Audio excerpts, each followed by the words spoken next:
설교의 주제는 기도입니다. 우리가 언제 기도해야 되는가? 또 우리가 어떻게 기도해야 되는가? 참 우리들은 늘 많은 생각을 하게 됩니다. 우리는 하나님의 백성으로서 날마다 또 매 순간 기도하며 살아야 합니다. 왜냐하면 세상이 그만큼 복잡하고 어렵고 위험하기 때문에 그렇습니다.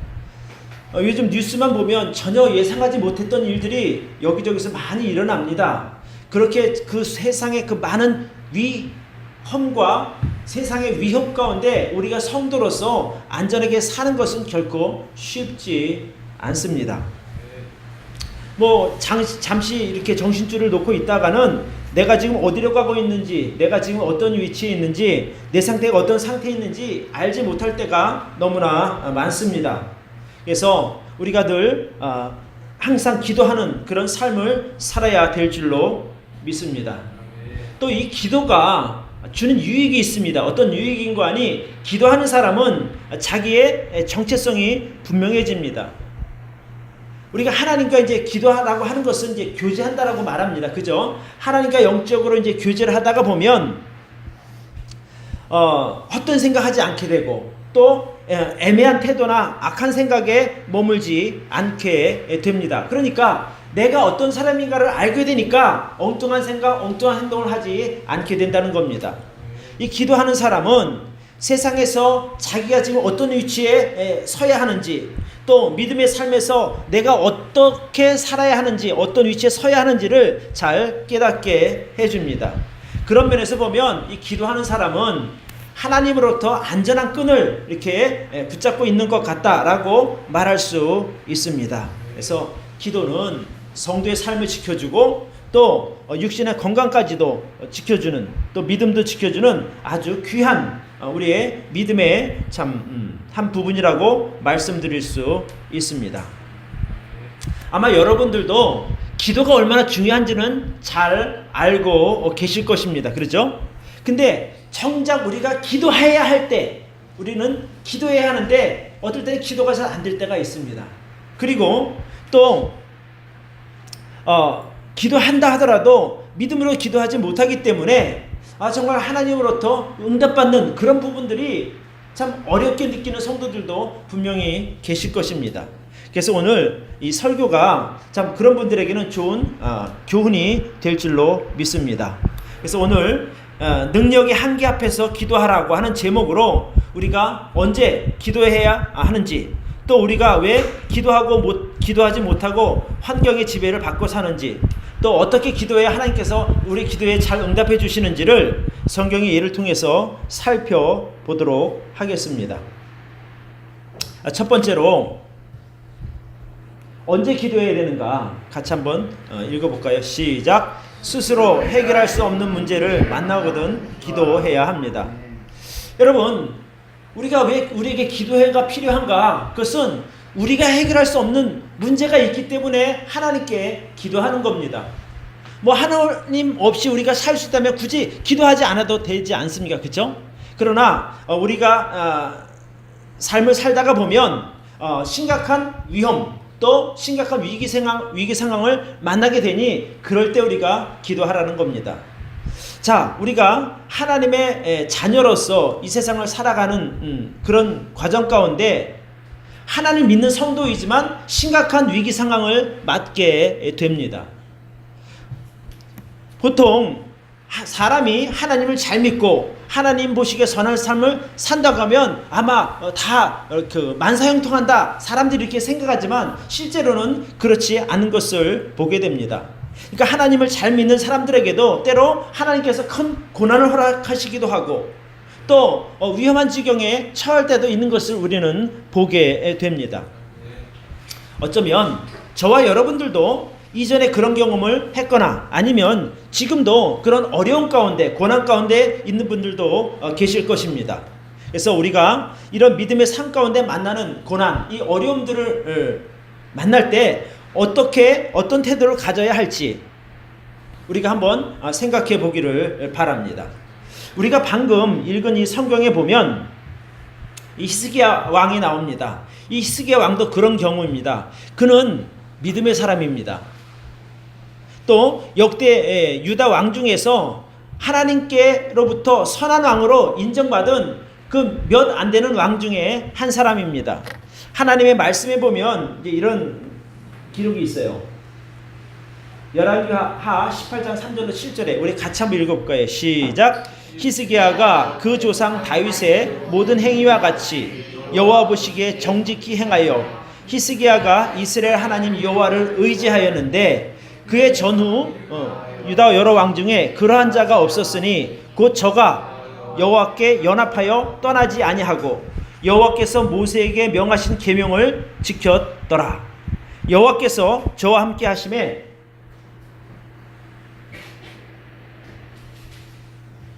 다음을 넘겨드려야 되나요? 죄송합니다. 여호와께서 저와 함께 하심에 저가 어디로 가든지 형통하였더라. 예. 그러니까 여기 보면 이제 그런 내용이 나와요. 히스기야가 그 조상 다윗의 모든 행위와 같이 여호와 보시기에 정직하게 행했다라고 말하고 있어요.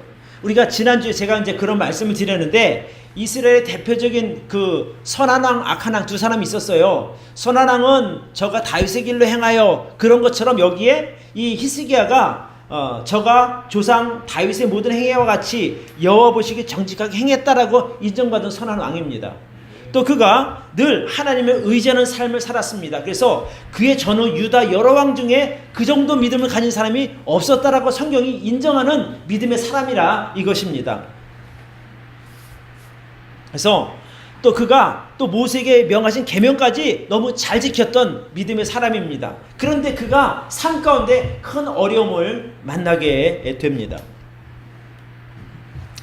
히스기야 왕 제14년에 이제 아스루 왕 산헤립이 쳐들어오게 됩니다. 이 아스루는 워낙 그 강력한 제국입니다. 그래서 당대 최고의 어떤 그런 강한 힘을 가진 나라가 이제 그 유다 왕국을 쳐들어오게 됩니다. 그래서 당시 예루살렘을 제외한 모든 성읍들이 다 정복을 당하게 됩니다. 그러니까 예루살렘만 남고 다 점령당한 그런 상황입니다. 그런 위기에 처한 히스기야 왕이 뭐 방법이 없으니까 처음에는 자기 방법이 없으니까 온 나라에 있는 금, 은 이런 것들을 다 가져다가 아스루 왕 산헤립에게 바치게 됩니다.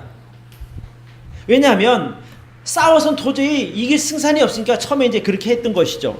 그런데 계속해서 유다 왕 산헤립이 여호와도 무시하고 믿는 너희 신 여호와도 나에게 아무 소용이 없어 막 이렇게 막 교만한 마음으로 저주하니까 하나님께서 이제 그런 것들을 이제 아주 교만하게 보신 것이죠. 그래서 이제 할 수 없이 이제 그 방법이 없으니까 히스기야 왕이 이제 하나님의 성전에 나아가서 이제 기도를 하게 됩니다. 자기 옷을 찢고 또 굵은 베옷을 입고 하나님 앞에서 기도합니다. 그래서 하나님의 도우심을 간절히 요청하게 됩니다. 자, 우리 성경을 잠깐만 보도록 하겠습니다.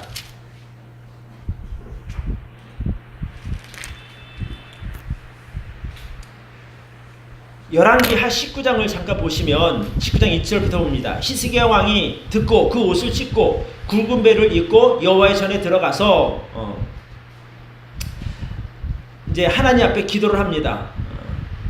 국내 대신 엘리야김과 서기관 셈나와 제사장 중 장로들에게 굵은 베를 입혀서 아모스의 아들 선지자 이사야에게로 보내게 됩니다. 저희가 이사야에게 이르되 히스기야의 말씀이 오늘 곤란과 책벌과 능욕의 날이라 아이가 임산하였으나 해산할 힘이 없도다. 랍사게가 그주 아수르의 왕의 보냄을 받고 와서 사신 하나님을 회방하였으니 당신의 하나님 여호와께서 혹시 저의 말을 들으셨을지라 당신의 하나님 여호와께서 그 들으신 말을 인하여 꾸짖으실 듯하니 당신은 이 남아있는 자를 위하여 기도하소서 하더이다. 이렇게 이사야 선지자에게 기도 부탁을 하게 됩니다. 그래서 이게 이런 상황에서 이제 믿음으로 기도했을 때 하나님께서 유다 왕국을 도와주십니다. 여기 한번 보도록 하겠습니다.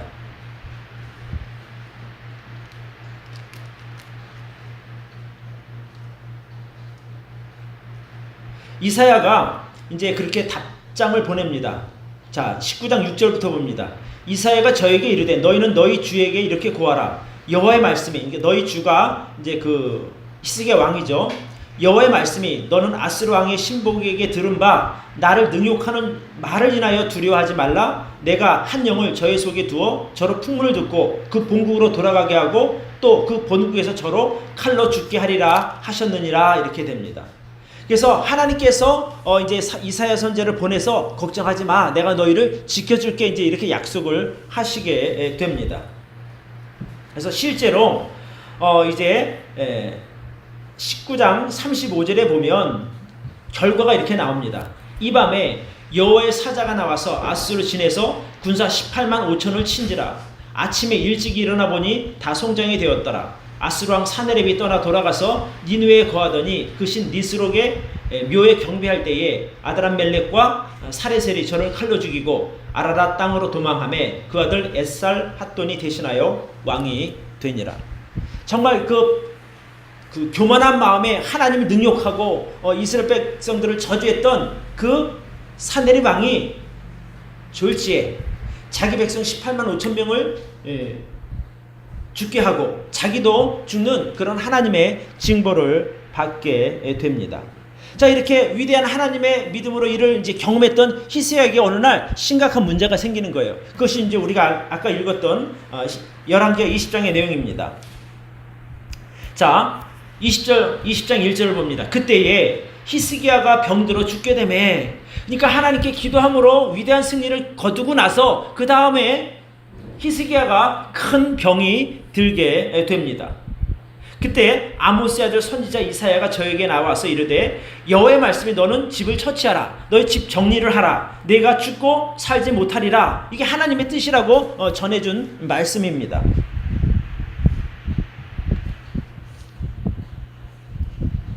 자, 하나님께서 네가 이제 죽을 것이다 라고 예언의 말씀을 전해주니까 히스기야 왕은 꼼짝없이 죽을 수밖에 없는 그런 상황에 놓이게 됩니다.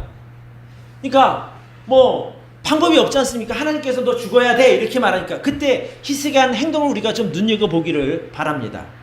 자, 2절입니다. 히스기야가 낯을 벽으로 향하고 여호와께 기도하여 가로되 여호와여 구하오니 내가 진실과 전심으로 주 앞에 행하며 주의 보시기에 선하게 행한 것을 기억하옵소서 하고 심히 통곡하더라. 정말 자기가 감당할 수 없는 이제 하나님의 이제 너 죽어야 돼라고 하는 그 정하심을 듣고 나서 그가 할 수 있는 유일한 방법이 무엇이냐, 바로 기도였다는 거예요. 저가 병이 들었는데 그가 의사도 찾아가지 않고 다른 어떤 약을 쓰는 그런 것이 아니라 그는 바로 하나님의 무릎 꿇고 통곡하며 기도하기 시작합니다. 하나님, 내가 하나님 앞에 선하게 행한 것을 기억하시고 나를 좀 살려주십시오 라고 통곡하면서 간절히 기도했을 때 하나님께서 그의 날을 15년이나 더 연장시켜 줍니다. 자, 우리 4절부터 보겠습니다. 이사야가 성 가운데까지도 이르기 전에 여호와의 말씀이 저에게 임하여 가라사대, 5절입니다. 너는 돌아가서 내 백성의 주권자 히스기야에게 이르기를 왕의 조상 다윗의 하나님 여호와의 말씀이 내가 내 기도를 들었고 내 눈물을 보았노라. 내가 너를 낫게 하리니 내가 3일 만에 여호와의 전에 올라가겠고 내가 내 날을 15년을 더할 것이며 내가 너와 이 성을 아스루 왕에서 구원하고 내가 나를 위하고 또 내 종 다윗을 위함으로 이 성을 보호하리라 하셨다 하라, 이렇게 말씀하십니다. 그러니까 그 히스기야 왕의 간절한 기도로 인해서 하나님께서 이사야 선지자를 보내서 이렇게 말씀하시는 거예요. 내가 너의 기도를 들었고 네 눈물을 보았다. 내가 너를 낫게 할 것이고 내 생명을 15년이나 더 연장해 주겠다라고 약속하십니다. 여러분, 이런 것을 보면서 우리가 배울 교훈이 무엇인가 하니, 우리가 내가 감당할 수 없는 그 문제를 만나게 되면 해야 할 일이 있어요. 그것은 바로 기도인 줄로 믿습니다. 그러니까 히스기야 왕이 자기 하나님께서 너 이제 죽어야 돼라는 그 정함을 듣고도 그가 인생을 포기하지 않고 하나님께 기도할 수 있었던 것은 그의 믿음 때문입니다. 하나님이 이제 죽을 거라고 정하셨음에도 불구하고 그가 하나님 앞에 낯을 벽을 향해서 하나님께 기도하는 것을 우리가 꼭 기억하기를 바랍니다. 아멘. 여러분, 그러니까 우리 스스로 해결할 수 있는 문제를 만날 때 우리가 해야 할 일은 무엇인가? 바로 기도라는 거예요. 기도. 히스기야 왕은 자기가 그 스스로 해결할 수 없는 문제를 만났을 때 사람을 의지하지 않았어요. 아수르 왕이 침략했을 때도 애굽으로 달려가서 도움을 요청하지 않았습니다. 이제 죽을 병이 들어서 죽음을 눈앞에 둔 그런 상황임에도 불구하고 의사를 찾아가거나 사람들에게 도와달라고 손 내밀지 않았다는 것입니다. 사실 히스기야 왕이 아수르가 쳐들어왔을 때 애굽 왕에게 도움을 요청했다 하더라도 그는 전쟁에서 이길 수가 없었을 거예요. 왜? 그만큼 막대한 그 군사력을 지닌 나라가 아수르였거든요. 그러니까 애굽 따위는 상대도 될 수 없었어요. 또 그가 죽을 병에 걸렸을 때 의사를 찾아갔더라도 그는 결코 죽고 말았을 거예요. 왜? 하나님께서 정하시는데 의사가 어떻게 막겠냐는 거예요. 결국 자기 나라가 그 강한 아수르 군대로부터 보호함을 받고 죽을 병에서 살아날 수 있었던 것은 그가 하나님 앞에 기도했기 때문이라고 저는 믿습니다. 그러니까 히스기야 왕이 왜 대단한 믿음의 사람인가? 그가 자기 자신이 감당할 수 없는 문제를 만났을 때 그는 망설이지 않고 생각하지 않고 하나님 앞에 무릎 꿇고 기도했다는 겁니다. 그게 그 나라를 살렸고 그 사람을 살린 유일한 비결입니다. 자, 그럼 우리들은 과연 그런 상황이 생기면 어떻게 반응할 것인가요? 사람들은 보통 이 감당할 수 없는 문제를 만나게 되면 가장 먼저 하는 행동이, 여러분 같으면 어떠세요?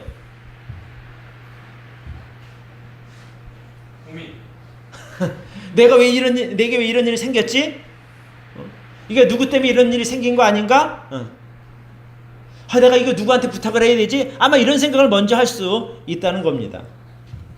어려운 문제를 딱 만나고 나면 아이고 하나님 저 좀 도와주세요라고 먼저 무릎 꿇는 게 순서인데 그게 쉽지 않다는 거예요. 왜? 훈련이 안 되면 그렇게 되는 거예요. 근데 그래도 이 히스기야 왕 같은 경우는 그런 믿음이 있는 사람이에요. 경험이 있으니까 지금 내가 할 일은 무엇이냐? 기도다라는 것을 그가 알게 된 거죠. 근데 보통 사람들은 기도할 생각하지 않고 이제 바로 어떻게 해요? 머리를 이제 계산하는 거예요. 어떻게 이 위기를 벗어나야 될까? 그 계산하는 거예요. 아무 쓸데없는 일이죠. 내가 이 문제를 해결하려면 누구를 찾아가서 어떻게 부탁을 하고 이런 계산만 하는 거예요. 근데요, 그래서는 문제를 해결함을 받을 수가 없습니다. 그때는 무조건 하나님 앞에 무릎 꿇고 히스기야처럼 기도하시기를 바랍니다. 기도하지 않으면 원망하는 거예요. 기도하지 않으면 불평하는 거예요. 기도하지 않으면 낙심할 수밖에 없는 거예요. 내 인생 끝냈나 봐 이렇게 생각하는 거죠. 그래서 우리가 스스로 해결할 수 없는 이 엄청난 문제를 만나가게 되면 우리는 먼저 하나님 앞에 간절히 기도해야 할 줄로 믿습니다. 그러니까 내가 자꾸 무슨 핑계거리 찾고 무슨 뭔가 좀 인간적으로 하려고만 하는 그런 노력들은 문제 해결에서 점점 멀어지는 어리석은 행위라고 여러분 꼭 기억하시기를 바랍니다. 자, 두 번째,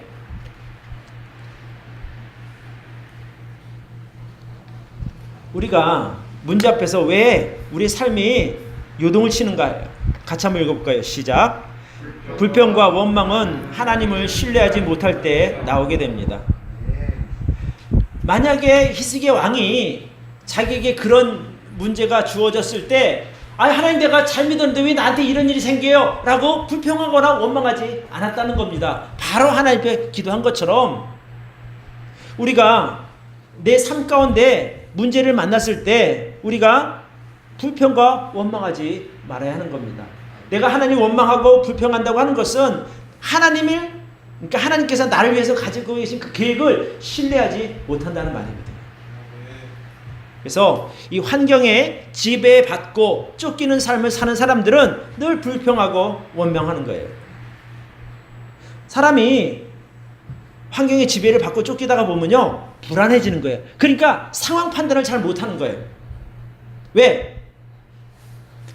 내 문제가 나를 금방 어떻게 할 것 같으니까 어떻게 해야 될지를 모르는 거예요. 그러니까 막 이리 뛰고 저리 뛰고 하지만 아무 소득이 없는 것이죠. 출애굽기 14장을 한번 펴보시기 바랍니다. 이제 출애굽기 14장 11절과 이제 10절부터 보겠습니다. 자, 이제 백성들이 애굽에서 나와서 이제 그 가나안 땅으로 가는 도중에 홍해 바다 앞에 서게 됩니다. 이제 앞에는 바닷물이 있고 이제 뒤를 돌아다 보니까 뒤에서는 애굽 군대가 쫓아오고 있었어요. 자, 10절. 바로가 가까워 올 때에 이스라엘 자손이 눈을 들어본즉 애굽 사람들이 자기 뒤에 미친지라 이스라엘 자손이 심히 두려워하고 여호와께 부르짖고 그들이 또 모세에게 이르되 애굽에 매장지가 없으므로 당신이 우리를 이끌어내어 이 광야에서 죽게 하느뇨 어찌하여 당신이 우리를 애굽에서 이끌어내어 이같이 우리에게 하느뇨 우리가 애굽에서 당신에게 구한 말이 이것이 아니뇨 이르기를 우리를 버려두라 우리가 애굽 사람을 섬길 것이라 하지 아니하더뇨 애굽 사람을 섬기는 것이 광야에서 죽는 것보다 낫겠노라. 여러분 잘 생각해 보세요. 하나님께서 그 아브라함 때부터 약속하셨던 그 젖과 꿀이 흐르는 가나안 땅을 보내주시겠다고 하나님께서 그들을 이끌어내서 이제 나왔잖아요. 애굽에서. 근데 애굽에서 그들이 종로 타고 있었단 말이에요. 그냥 거기에 편한 삶이 아니라 진짜 날고생하는 정말 핍박받고 고통 가운데 살던 그것을 하나님께서 건져주셨는데 백성들이 뭐라고 말하는 줄 아십니까? 여기 이렇게 말하고 있어요. 차라리 애굽 땅에서 있는 것이 더 낫지 않겠느냐. 애굽에서 종으로 사는 게 더 낫다는 게 이게 할 말이 아닌데 믿음이 없다고 보면 이런 말을 하는 거예요.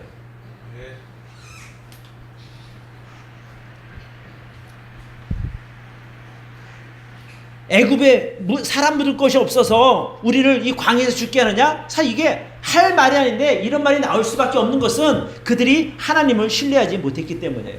자, 그 6월절 기적을 자기들이 눈으로 보았지 않습니까? 그러면 야, 저렇게 위대한 하나님께서 우리를 가나안까지 안전하게 보내주실 거야 이렇게 믿으면 되는데 조금 어려움이 있다 보니까 아이고 이제 우리 다 죽었네. 그런 며칠 전 엊그제 경험했던 하나님의 기적은 아예 다 잊어버리고 문제 때문에 불안해하고 두려워하는 거예요. 왜? 하나님을 신뢰하지 못하기 때문에 그렇습니다. 자, 우리가 매주 믿음의 고백을 합니다. 하나님께 나를 존귀하게 여기고 내 인생은 하나님의 선하신 계획 가운데 있다라고 믿지 않습니까? 그죠?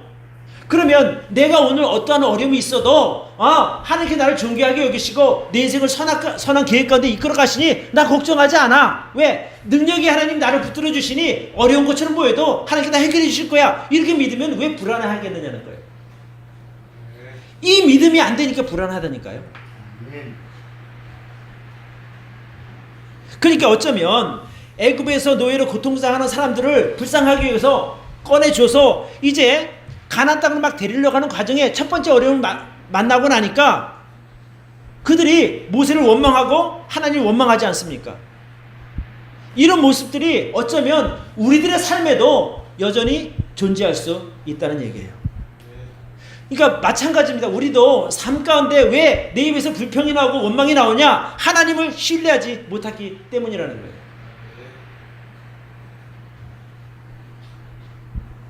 이스라엘 백성들 입장에서 보면 사실 원망할 만했어요.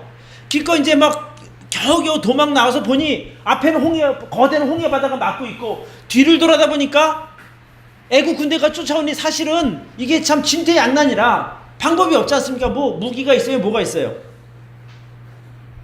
그렇다고 뭐 군대가 쫓아온다고 바다로 들어갈 수는 없는 거 아니에요. 죽으니까. 근데 만약에 그때 이스라엘 백성들에게 그래도 하나님께서 뭔가 길을 예비하지 않으셨을까라는 생각을 했었다면 그들은 하나님을 원망하지 않았을 거예요. 모세에게 불평하지 않았을 거라는 거죠.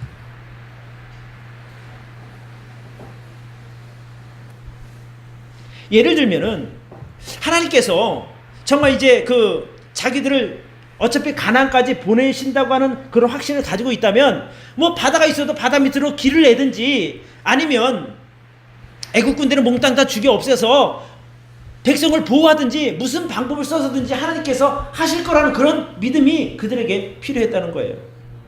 근데 그런 확신이 없으니까 원망하고 그런 확신이 없으니까 불평하는 거예요.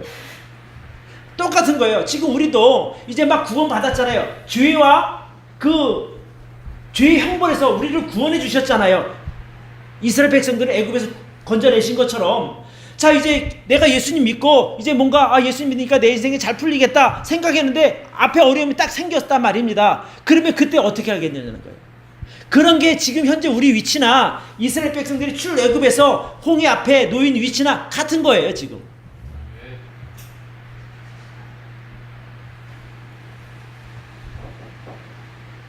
우리가 인생 가운데 만나는 그 심각한 문제, 그 고난 가운데 우리가 할 수 있는 최선이 무엇이냐면 끝까지 하나님을 신뢰하는 거예요. 나를 죄와 멸망에서 구원해 주시니 내 인생 하나님께서 책임져 주실 것이다. 아, 왜 그렇게 못 믿어요?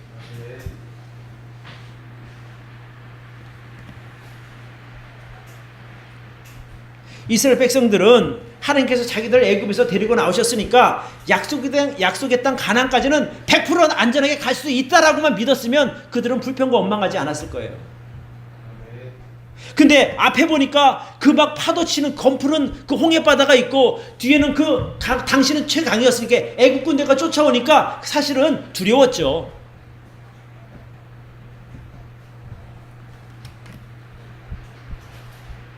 10절에 보니까 이렇게 나왔어요.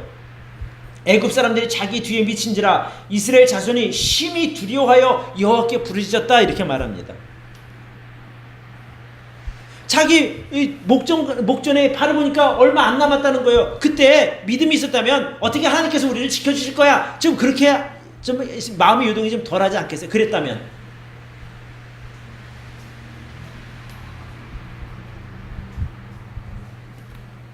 근데 감사한 것은 뭐냐면요, 백성들은 다 두려워서 하나님을 원망하고 모세에게 불평했는데 모세는요 하나님께 기도한 거예요. 모세가 하나님께 기도했을 때 하나님께서 이렇게 말씀하셔요. 15절입니다. 여호와께서 모세에게 이르시되 너는 어찌하여 내게 부르짖느냐? 이스라엘 자손을 명하여 앞으로 나가게 하고 지팡이를 들고 손을 바다 위로 내밀어 그것으로 갈라지게 하라. 이스라엘 자손이 바다 가운데 육지로 행하리라, 이렇게 말씀하셔요. 그러니까 모세가 하나님께 기도했을 때 모세도 만약 백성처럼 백성의 입장에 서서 하나님 이럴 수 있어 이렇게 하지 않았다는 거예요. 그가 기도했을 때 하나님 뭐라고 말씀하셨는 거 아니? 이스라엘 자손을 명령해서 앞으로 나가게 하라. 그리고 지팡이를 들고 손을 바다 위로 내밀어서 지팡이 들고 바다 위로 내밀어서 바다가 갈라지게 하라는 거예요. 그런 백성들이 그 가운데 육지로 지나게 될 것이다. 여러분, 모세 입장에서 생각해보면 이 말도 안 되는 명령이잖아요. 아니, 지팡이를 바다가 이렇게 한다고 이게 바다가 갈라진다는 것이 상상이 되느냐 말이에요. 근데 모세는 하나님의 명령대로 행한 거예요. 자, 그랬을 때에 자 21절을 보시기 바랍니다. 14장 21절.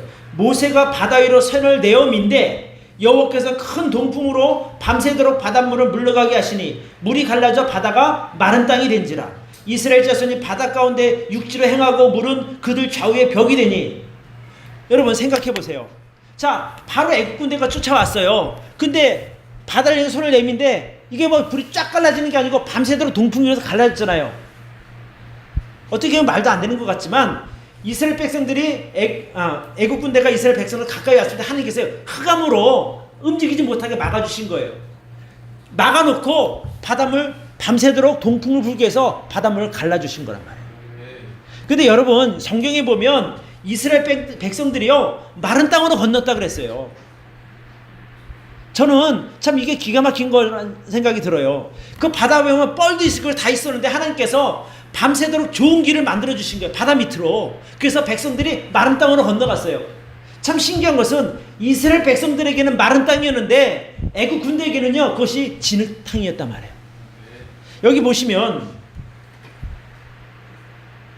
23절에 애굽 사람들과 바로의 말들 병거들과 마병들이 다 그들을 쫓아 바다 가운데로 들어오는지라. 새벽에 여호와께서 불구름 기둥 가운데에서 애굽 군대를 보시고 그 군대를 어지럽게 하시며 그 병거 바퀴를 벗겨서 달리기에 극난하게 하시니. 그러니까 마차 타고 쫓아오는데 금방 쫓아올 텐데 하나님께서 바퀴를 어긋나게 하신 거예요. 진창으로 만들어서 헛바퀴 돌게 한 거예요. 그러니 쫓아갈 수가 없던 거예요. 그래서 백성들은 안전하게 다 바다를 건넜는데 그들은 바다 한가운데서 막 왔다 갔다 엉망진창의 상태예요. 그 하나님께 바닷물 덮으시니까 그들이 전멸할 수밖에 없었죠. 그러니까 하나님은 사람들의 생각을 뛰어넘어서 그 초월한 방법으로 자기 백성들을 구원하시는 거예요. 여러분 잘 생각해 보십시오. 어느 누가 그 검풀을 홍해바다 밑으로 길을 내리라고 생각했겠냐는 거예요. 사람의 생각은 도저히 할 수 없는데 하나님은 그것을 이미 계획하고 계셨던 거예요. 그러니까 문제를 주셨을 때는 하나님께서 해결책도 가지고 계셨다는 거예요. 아니 이스라엘 백성들을 망하게 하는 게 목적이 아니라면 당연한 것 아니겠어요? 그러니까 우리 앞에 어떤 문제가 주어지면 이렇게 생각하시면 됩니다. 하나님께서 문제만 주신 것이 아니라 그 문제를 해결할 수 있는 기가 막힌 방법을 준비하고 계신다. 그러니까 믿음이 있는 사람들은 이것을 깨닫는 것이고 믿음이 없으면 불안해서 불평하고 원망하는 거라니까요. 어떤 게 낫겠어요? 분명히 나는 저 문제를 해결할 자신이 없어. 그러나 단 한 가지 믿는 것은 하나님이 나를 위해서 좋은 계획을 가지고 있으니 나 그것을 믿어. 하나님이 어떻게든 해주시겠지. 이게 우리의 믿음이 되어야 한다니까요. 당시 이스라엘 백성들은 원망했잖아요. 애굽에 물 줄 데가 없어 우리 여기 와서 죽게 하냐? 차라리 노예를 주는 게 더 낫다. 아니 세상에 어떻게 그런 말을 하냐고요. 여러분 우리가 믿음의 삶을 살다가 어려움을 만나면 차라리 세상에 있을 때가 더 좋았어. 이게 말이 돼요? 말이 안 되는 소리잖아요. 그러니까 남들이 볼 때 그래도 좀 큰일 나다. 저는 어떻게 저렇게 어떻게 저 문제를 헤쳐나가지? 이럴 때 우리는 기도해야 되는 거예요. 하나님 도와주세요. 하나님께서 나 도와주지 아니하시면 사람들이 나를 보고 뭐라고 하겠습니까? 하나님 믿는 나를 보고 하나님까지 욕이 되니 저를 도와주세요. 이게 저는 올바른 태도라고 믿습니다.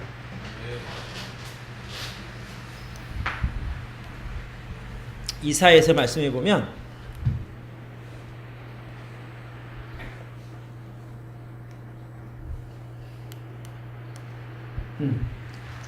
같이 한번 읽어볼까요? 시작.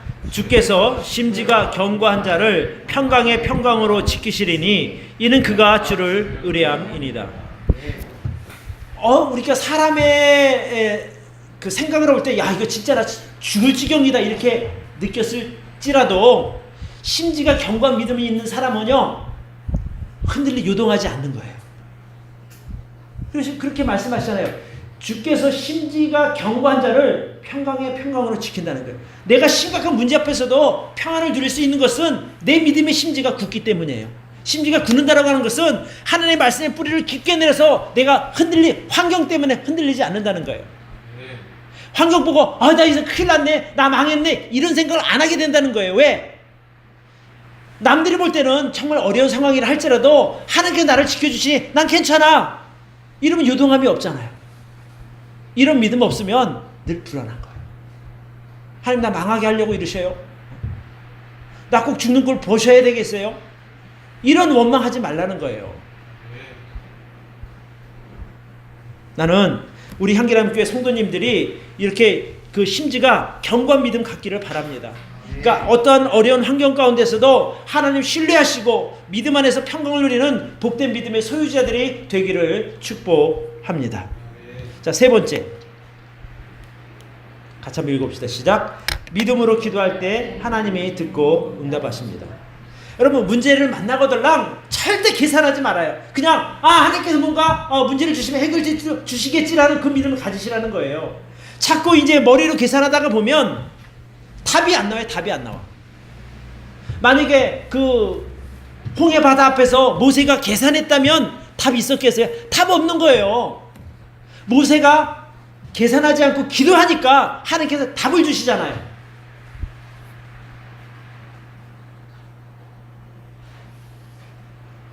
그러니까 믿음이 없는 사람들의 가장 큰 약점이 뭐냐? 머리로 계산하는 거예요. 믿음이 없으니까 자기 머리를 의지할 수밖에 없다는 거예요. 근데 여러분 계산하면 답 안 나와요. 모세처럼 기도하시기 바랍니다. 아멘. 그러니까 믿음으로 보는 게 아니라 계산하는 사람은 자기가 머리 쫙 생각해보고 이건 안 돼 라고 하니까 바로 포기하고 불평하고 원망하는 거예요.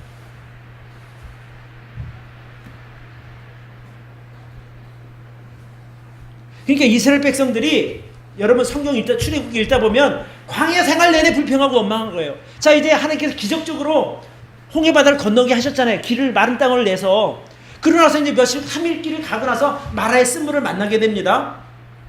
그러면 이제 그들이 문제를, 아니 홍해바다 문제가 있었을 때도 기도해서 해결했는데 그 마라의 쓴물 기도하면 해결 안 해주시겠어요? 하나님 물이 쓴대요 라고 하면 알았어 이렇게 그러면 해결이 되는 건데 거기서 또 원망하는 거예요. 우리에게 쓴물 주셨다고. 그러니까 또 하나님께 모세에게 명령해서 나뭇가지 넣어갖고 또 물 달게 만들어줬잖아요. 또 이제 얼마 지나지 않으니까 또 이제 배가 고프네. 가져온 떡도 다 떨어지고 하니까 그때 또 이제 백성들이 원망하고 불평하는 거예요. 차라리 애굽에 있을 때는 배불리라도 먹었는데 여기 와서 우리 굶는다고. 그러니까 또 불평하고 원망하는 거예요. 그러니까 하나님께서 어떻게 해요? 만나고 메추라기로 먹여주시잖아요. 근데 좀 더 가다 보니까 이제 또 물이 떨어졌네. 그러니까 또 물 떨어졌다고 또 불평하고 원망해. 그러니까 하나님께서 또 기가 막힌 방법으로 물을 공급해 주셔요. 반석을 보내서 모세를 치게 해서 거기 반석에서 생수를 내어서 물을 마시게 하잖아요. 그러니까 이스라엘 백성들은 믿음이 없으니까 늘 불평하고 원망하는 거예요. 조금만 어려움 생기면 불평 원망해. 조금 어려움 생기면 아니 며칠 전에 내가 기적을 경험했는데도 계속 불평 원망하는 거예요. 그러니까 그게 잘 보세요. 여러분 자 이제 광야에서 물이 없으니까 목마르잖아요. 그럼 이제 믿음 없는 이스라엘은 어떤 생각을 하지? 야 여기서 도대체 물이 나올 데가 없는데 우물을 파도 이게 광야를 수십 미터를 파도 언제 물을 파서 우리 물을 마셔? 이런 계산을 하니까 원망한다니까요. 근데 하나님은 반석을 보내셔서 반석에서 물이 나게 하시잖아요. 어떻게 그것까지 계산하냐는 게 계산 못하는 거예요. 사람의 생각으로는. 그러니까 믿음이 없으면 늘 불평 원망하는 거예요. 왜? 계산하니까. 아니 이 광에서 뭐 농사 지을 수도 없고 어디 빵 공장도 없고 여기 뭐 농장도 없는데 어디서 먹을 걸 구하지? 이 계산하니까 불평하고 원망한다니까. 근데요 믿음 있는 모세는 하나님께 기대하잖아요. 기도하잖아요. 그러니까 하나님께서 만나 내려주시고 메추라기 보내주시고 그게 하나님의 방법이에요. 그러니까 우리 계산상으로 할 수 없는 그 일을 하나님은 행하신다니까요. 믿음으로만 누릴 수 있는 복이에요.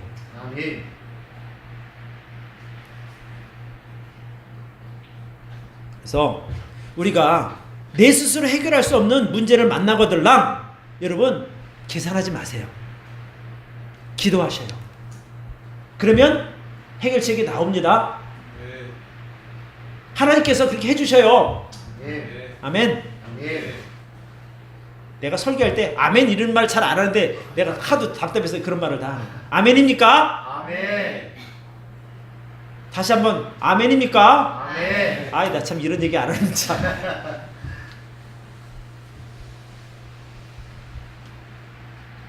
자 이제 마태복음으로 돌아. 마태복음 15장.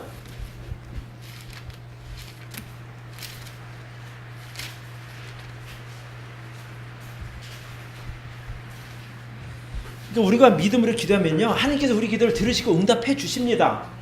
자 마태복음 15장 21절부터 봅니다. 예수께서 거기서 나가서 두로와 시돈 지방으로 들어가시니 가나안 여자 하나가 그 지경에 나와서 소리질러 가로되 주 다윗의 자손이여 나를 불쌍하게 여기소서 내 딸이 흉악히 귀신 들렸나이다 하되 예수는 한 말씀도 대답지 아니하시니 제자들이 와서 청하여 말하되 그 여자가 우리 뒤에서 소리를 지르오니 보내소서. 예수께서 대답하여 가르치되 나는 이스라엘 집 잃어버린 양 외에는 다른 데로 보내심을 받지 아니하였노라 하신대 여자가 와서 예수께 절하여 가로되 주여 저를 도우소서. 대답하여 가라사대 자녀의 떡을 취하여 개들에게 던짐이 마땅치 아니하니라. 여자가 가로되 주여 올소이다마는 개들도 제 주인의 상에서 떨어지는 부스러기를 먹나이다 하니 이에 예수께서 대답하여 가라사대 여자야 네 믿음이 크도다 내 소원대로 되리라 하시니 그 시로부터 그의 딸이 나으니라. 여러분 우리 가나안 여인 이야기 잘 알지 않습니까? 이 여인이 귀신 들린 딸이 있는 거예요. 아주 악한 귀신 들려서 딸이 진짜 뭐 거의 미친 짓 하고 다니니까 엄마 입장에서 어떻겠어요? 용하다는 무당도 찾아가 봤을 것이고 용하다는데 다 찾아가면 돼도 고칠 수 없었어요. 근데 오늘 소문을 들으니까 예수라고 나사렛 예수라는 사람이 에게만 가면 그 병이 나을 수 있다라는 이야기를 들은 거예요. 근데 그 사람은 말로서 다 고친데 또 이런 얘기 들으니까 이 여인이 용기를 갖고 예수님을 찾아간 거예요. 그래서 이제 어느 날 이 두로 지방에 왔다는 얘기를 듣고 가나안 여인이 예수님께 나와서 소리 지릅니다. 다윗의 자손이여 주 다윗의 자손이여 나를 불쌍하게 여기소서 내 딸이 흉악히 귀신 들렸나이다. 근데 예수님이 들은 척도 안 하는 거예요. 그러니까 여인이 더 크게 또 소리를 지릅니다. 그러니까 이제 제자들이 선생님 저 여자가 와서 자꾸 저렇게 좀 잘 해서 좀 보내시죠. 그러니까 예수님 뭐라고 말씀하시는 거 아니? 나는 이스라엘의 잃어버린 양에는 본을 받지 않았어. 저 사람 나하고 상관이 없어. 이렇게 되는 거예요. 그러니까 여자가 또 와갖고 또 다시 부탁을 합니다. 저 좀 도와주세요. 여자 입장에서 생각해보면 사람들이 얘기하는 것처럼 그렇지 않은 예수님을 발견한 거예요. 아니 가면 불쌍한 사람 참 불쌍하게 여기고 병든 자 고쳐준다는 얘기를 듣고 갔는데 전혀 냉담하게 반응하니까 사실은 포기할 만도 했어요. 근데 여자가 포기하지 않고 이렇게 말합니다. 예수님이 이렇게 말했어요. 정말 심한 말을 했죠. 내 자녀에게 줄 떡을 개들에게 던지는 게 마땅치 않아. 넌 개 같은 여자야. 이런 얘기잖아요. 근데 여자가 거기서 에이씨 더럽네. 안 하네. 그리고 가지 않았다는 거예요. 뭐라고 얘기하는 거 아니? 자녀의 떡을 취하여 개들에게 던지 마땅치 아니다 했을 때 여자가 뭐라고 얘기하는 거 아니? 주여 옳소이다. 그러나 개들도 자기 주인의 상에서 떨어지는 부스러기를 먹지 않습니까? 저에게 자녀에게 줄 떡 바라지 않습니다. 그냥 부스러기라도 있으면 주시면 내 딸이 낫겠나이다. 그랬을 때 예수님이 뭐라고 말씀하시는 거 아니? 여자야 내 믿음이 크도다 그런 거예요. 딴 말에는 막 악을 쓰고 그럴 때는 하나님께서 예수님께 들어주지 않으셨는데 여자가 이렇게 나가니까 예수님이 야, 너 네 믿음 정말 대단하다. 내가 네 딸 고쳐줄게. 이렇게 된 거 아닙니까? 그 시로 그의 딸이 나았습니다.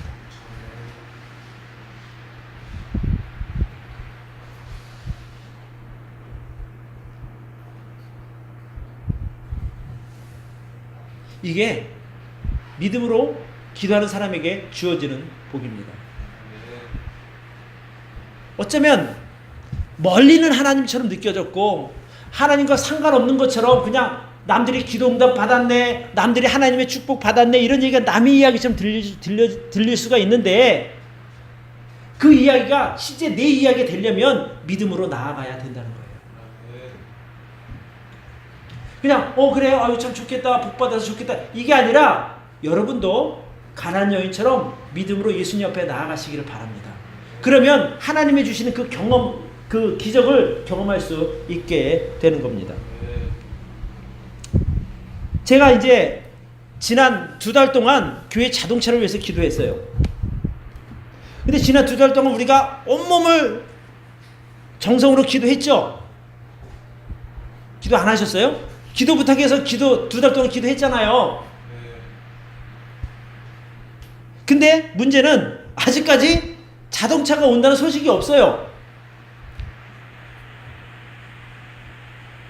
만약에 제가 이 문제 앞에서 내 머리로 계산했다면 한 달 동안 기도 부탁하고 나머지 여러분에게 말씀, 여러분 교회 차가 필요하니까 우리 얼마씩 내서 차 살 때 이렇게 얘기했을 거라고요.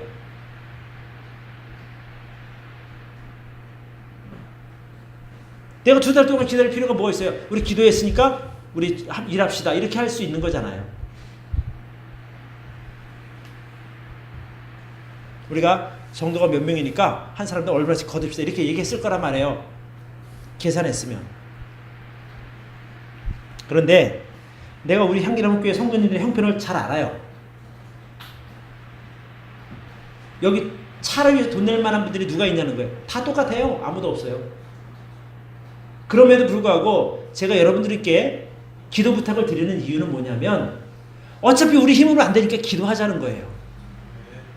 이 부탁도 못해요? 아니 믿음으로 기도하자는데 우리가 살 형편이 안 되니 그렇잖아요. 아까 이사야도 그랬고 모세도 그랬고 가나안 여인도 그렇고 자기 이름으로 할 수 있는 게 아니니까 기도한 거예요. 기도해서 응답 받았잖아요. 그러니까 내가 여러분께 기도 부탁하는 것은 여러분의 부담 가지려고 하는 것이 아니라 같이 기도하자는 거예요. 여러분도 형편 안 되고 나도 형편 안 되니까 하나님께 기도하자는 거예요. 그러면 하나님은 우리가 생각하지 못하는 방법으로 공급해 주실 것이니 그거 기다리고 그거 바라면서 기도하자는데 이것도 못하겠어요? 제가 13년 동안 교회 개척해서 한 번도 여러분에게 돈에 관한 얘기 한 적 없어요. 교회 형편이 어려우니까 헌금 많이 하라고 한 적이 있었어요? 없었어요. 내가 차량 편이니까 돈 내라고 그런 적 있었어요? 없었어요. 기도해달라고 그랬어요.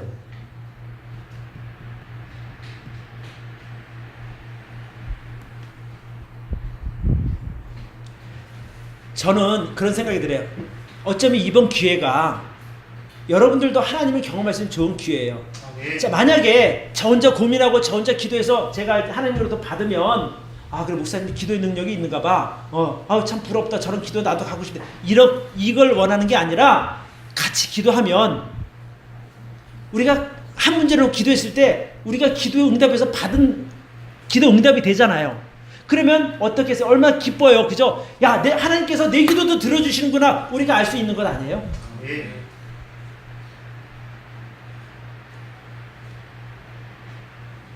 저 이제 그런 생각이 들어요. 하나님이 진짜 안 주시면 어떻게 하지? 그럼 목사가 기도해도 안 되네. 이런 이야기를 할 수 있는 거란 말이에요. 목사도 별것 없네. 속으로 그렇게 생각할 수 있는데 그럼에도 불구하고 내가 이렇게 공개적으로 요청하는 이유는 하나님은 선하신 분임을 저는 믿기 때문이에요. 설사 하나님께서 안 주셔도 관계없어요. 나에게 필요 없어서 안 주시는가 보다. 나 그렇게 생각하는 거죠. 먼 훗날 하나님께서 주시면 그때 이때가 제일 좋은 때 주시는가 보다. 저는 그렇게 받겠다는 거예요. 그런데 시편에 보면 그런 말씀이 있어요. 하나님께 나아가는 자는 결코 수치를 당치 않는다고 막 약속하고 있어요.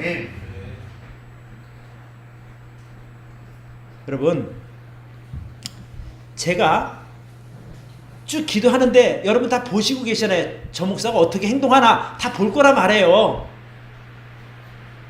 저도 기대가 돼요. 하나님께서 어떻게 나를 이끌어 가실까? 근데 관계없이 내가 하나 믿는 거 딱 한 가지가 있는데 하나님께서 나를 향한 계획, 또 우리 교회를 향한 계획은 지극히 선하시다. 아멘. 저 그거 믿고 기도하는 거예요. 그러니까 여러분들도 부담 갖지 마시고 기도해 주세요. 내가 이제 주보에서 기도 제목 뺐어요. 기도 제목 7월 기도 제목만 올려놨어요. 그래서 여러분 기도에 동참해 주시고 열심히 기도해 주세요. 아멘.